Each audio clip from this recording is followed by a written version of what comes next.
So I thought I'd do a little video here instead of still photography, and give you a better idea of scale and some 3D visual that you can't get in a still photograph. I'm working on the tracks here. This is the latest design, and I like the way it works. As you can see, it uses a single strip, although I think I need to have it double printed both sides. And then all the different components make up the individual track links, but the hinge is nothing more than a simple crease, a couple of little cuts, but just a crease in the paper. The links overlap enough that they hide the join, but the track does flex enough. I'm still unhappy with the overall thickness of the track though. This is something I'm still working on. I think the only way to get around it is to laminate more layers of card and just make the whole track here thicker. It's not exactly the way the cast track is on the Centurion, but it's probably the best thing I can do in paper.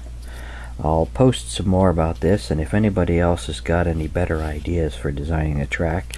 The only thing I don't like is what you see here, this one strip. There's 4 of these strips would make up the entire track for one side. Each one of these strips is 22 links. You can see I've got 1, 2, 3, 4 links on here. This all took me about 4 hours to do. I've got a few other odd parts on the desk here, but completing this section took me about 4 hours.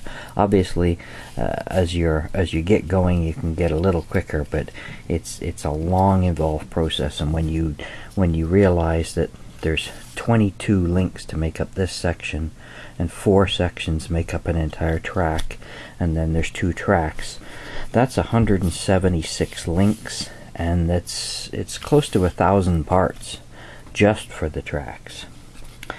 As you can see, it fits quite good. It fits around the radius of the wheels quite well, so there's nothing wrong with the actual hinging here, and I think the cardstock is strong enough that it'll hold together. Once the track's in place, it'll never be moved again. The biggest problem is the connecting of the sections, and when we get around and you were making that last connection, my first design it was too difficult to get it all together while it's on. This one here is nothing more than a butt join, and then you attach a link part over top of the butt join, and that'll connect it together. I don't think it'll be too difficult to put it all together. And that's about it. While we're here, here's the state of the Centurion so far. It's a little big to get it all in on the camera. I've got the camera sitting on a tripod, but here's the engine covers. I'll pop that off for you so you can have a look. There we go. And the engine and radiators in the back. If I can get a hold here. The radiators swivel out, and then the transmission, clutches and brake are all in the bottom. Pretty simple design really, not a lot of detail. Nothing in the engine compartment moves. You could make pieces move and be removable. The intercooler, for example, is a little smaller than it should be, and it could be made to swivel up, but I'll leave that stuff up to the builder. There's the hatchway in the front. I'm not going to force them open again, because every time I keep opening them I keep doing a little bit of damage to the periscopes, so I'm not going to force them open again.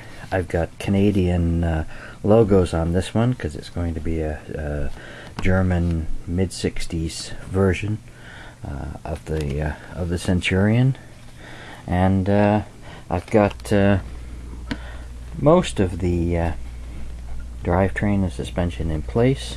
I just finished up a redesign of the front adjusters for the front idlers, and after I quit messing around with this track, I'm going to tackle the main gear drive at the back, and all the housing and parts for that there. And that's about it. So keep watching, and thanks to everybody for your help so far and your advice, and I hope it keeps coming, and I'll keep posting.